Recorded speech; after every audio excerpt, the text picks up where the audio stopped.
മത്തായി എഴുതിയ സുവിശേഷം 24-ാം അധ്യായം. യേശു ദൈവാലയം വിട്ടുപോകുമ്പോൾ ശിഷ്യന്മാർ അവനു ദൈവാലയത്തിൻ്റെ പണി കാണിക്കേണ്ടതിന് അവൻ്റെ അടുക്കൽ വന്നു. അവൻ അവരോട്, ഇതെല്ലാം കാണുന്നില്ലയോ? ഇടിഞ്ഞു പോകാതെ കല്ലിന്മേൽ കല്ല് ഇവിടെ ശേഷിക്കയില്ല എന്ന് ഞാൻ സത്യമായിട്ട് നിങ്ങളോട് പറയുന്നു എന്ന് പറഞ്ഞു.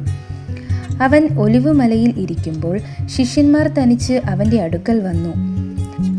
അത് എപ്പോൾ സംഭവിക്കുമെന്നും നിന്റെ വരവിനും ലോക അവസാനത്തിനും അടയാളം എന്ത് എന്നും പറഞ്ഞു തരേണം എന്ന് അപേക്ഷിച്ചു. അതിന് യേശു ഉത്തരം പറഞ്ഞത്, ആരും നിങ്ങളെ തെറ്റിക്കാതിരിപ്പാൻ സൂക്ഷിച്ചുകൊള്ളുവിൻ. ഞാൻ ക്രിസ്തു എന്ന് പറഞ്ഞ് അനേകർ എൻ്റെ പേരെടുത്ത് വന്നു പലരെയും തെറ്റിക്കും. നിങ്ങൾ യുദ്ധങ്ങളെയും യുദ്ധശ്രുതികളെയും കുറിച്ച് കേൾക്കും. ചഞ്ചലപ്പെടാതിരിപ്പാൻ സൂക്ഷിച്ചുകൊള്ളുവിൻ.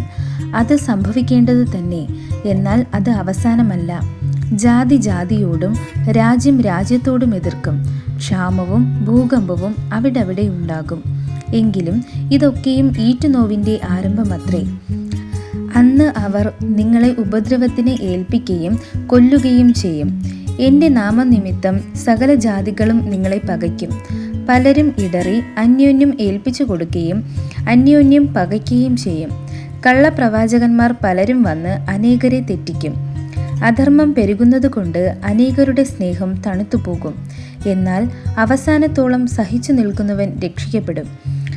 രാജ്യത്തിൻ്റെ ഈ സുവിശേഷം സകല ജാതികൾക്കും സാക്ഷ്യമായി ഭൂലോകത്തിലൊക്കെയും പ്രസംഗിക്കപ്പെടും. അപ്പോൾ അവസാനം വരും. എന്നാൽ ദാനിയേൽ പ്രവാചകൻ മുഖാന്തരം അരുളി ചെയ്തതുപോലെ ശൂന്യമാക്കുന്ന മ്ലേച്ഛത വിശുദ്ധ സ്ഥലത്തിൽ നിൽക്കുന്നത് നിങ്ങൾ കാണുമ്പോൾ വായിക്കുന്നവൻ ചിന്തിച്ചു കൊള്ളട്ടെ. അന്ന് യഹൂദിയിലുള്ളവർ മലകളിലേക്ക് ഓടിപ്പോകട്ടെ. വീട്ടിന്മേൽ ഇരിക്കുന്നവൻ വീട്ടിലുള്ളത് എടുക്കേണ്ടതിന് ഇറങ്ങരുത്. വയലിലുള്ളവൻ വസ്ത്രമെടുപ്പാൻ മടങ്ങിപ്പോകരുത്. ആ കാലത്ത് ഗർഭിണികൾക്കും മുല കുടിക്കുന്നവർക്കും അയ്യോ കഷ്ടം. എന്നാൽ നിങ്ങളുടെ ഓടിപ്പോക്ക് ശീതകാലത്തോ ശബത്തിലോ സംഭവിക്കാതിരിപ്പാൻ പ്രാർത്ഥിപ്പിൻ. ലോക ആരംഭം മുതൽ ഇന്നുവരെയും സംഭവിച്ചിട്ടില്ലാത്തതും ഇനിമേൽ സംഭവിക്കാത്തതും ആയ വലിയ കഷ്ടം അന്നുണ്ടാകും. ആ നാളുകൾ ചുരുങ്ങാതിരുന്നാൽ ഒരു ജഡവും രക്ഷിക്കപ്പെടുകയില്ല. വൃതന്മാർ നിമിത്തമോ ആ നാളുകൾ ചുരുങ്ങും.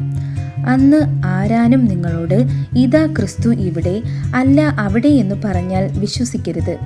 കള്ളക്രിസ്തുക്കളും കള്ളപ്രവാചകന്മാരും എഴുന്നേറ്റ് കഴിയുമെങ്കിൽ വൃതന്മാരെയും തെറ്റിപ്പാനായി വലിയ അടയാളങ്ങളും അത്ഭുതങ്ങളും കാണിക്കും. ഓർത്തുകൊള്ളുവിൻ, ഞാൻ മുമ്പ് കൂട്ടി നിങ്ങളോട് പറഞ്ഞിരിക്കുന്നു. ആകയാൽ നിങ്ങളോട് അതാ അവൻ മരുഭൂമിയിൽ എന്ന് പറഞ്ഞാൽ പുറപ്പെടരുത്. ഇതാ അറകളിൽ എന്ന് പറഞ്ഞാൽ വിശ്വസിക്കരുത്. മിന്നൽ കിഴക്കുനിന്ന് പുറപ്പെട്ട് പടിഞ്ഞാറോളം വിളങ്ങും പോലെ മനുഷ്യപുത്രൻ്റെ വരവ് ആകും. ശവം ഉള്ളയിടത്ത് കഴുക്കൾ കൂടും. ആ കാലത്തിലെ കഷ്ടം കഴിഞ്ഞ ഉടനെ സൂര്യൻ ഇരുണ്ടുപോകും, ചന്ദ്രൻ പ്രകാശം കൊടുക്കാതിരിക്കും, നക്ഷത്രങ്ങൾ ആകാശത്തു നിന്ന് വീഴും, ആകാശത്തിലെ ശക്തികൾ ഇളകിപ്പോകും. അപ്പോൾ മനുഷ്യപുത്രൻ്റെ അടയാളം ആകാശത്ത് വിളങ്ങും. അന്ന് ഭൂമിയിലെ സകല ഗോത്രങ്ങളും പ്രലാപിച്ചും കൊണ്ട് മനുഷ്യപുത്രൻ ആകാശത്തിലെ മേഘങ്ങളിൽ മേൽ മഹാശക്തിയോടും തേജസ്സും കൂടെ വരുന്നത് കാണും. അവൻ തൻ്റെ ദൂതന്മാരെ മഹാകാഹളധ്വനിയോടും കൂടെ അയക്കും. അവർ അവൻ്റെ വൃതന്മാരെ ആകാശത്തിൻ്റെ അറുതി മുതൽ അറുതി വരെയും 4 ദിക്കിൽ നിന്നും കൂട്ടിച്ചേർക്കും. അത്തിയെ നോക്കി ഒരു ഉപമ പഠിപ്പിൻ.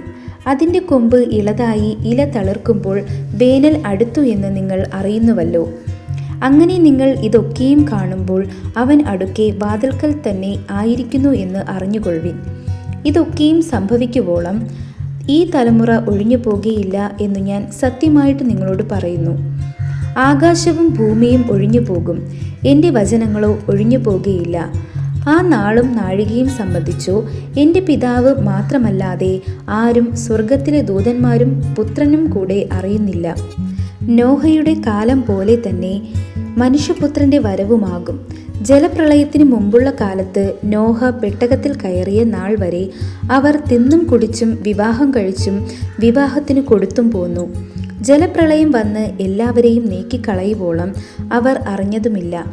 മനുഷ്യപുത്രൻ്റെ വരവും അങ്ങനെ തന്നെ ആകും. അന്ന് 2 പേർ വയലിലിരിക്കും. ഒരുത്തനെ കൈക്കൊള്ളും, മറ്റവനെ ഉപേക്ഷിക്കും.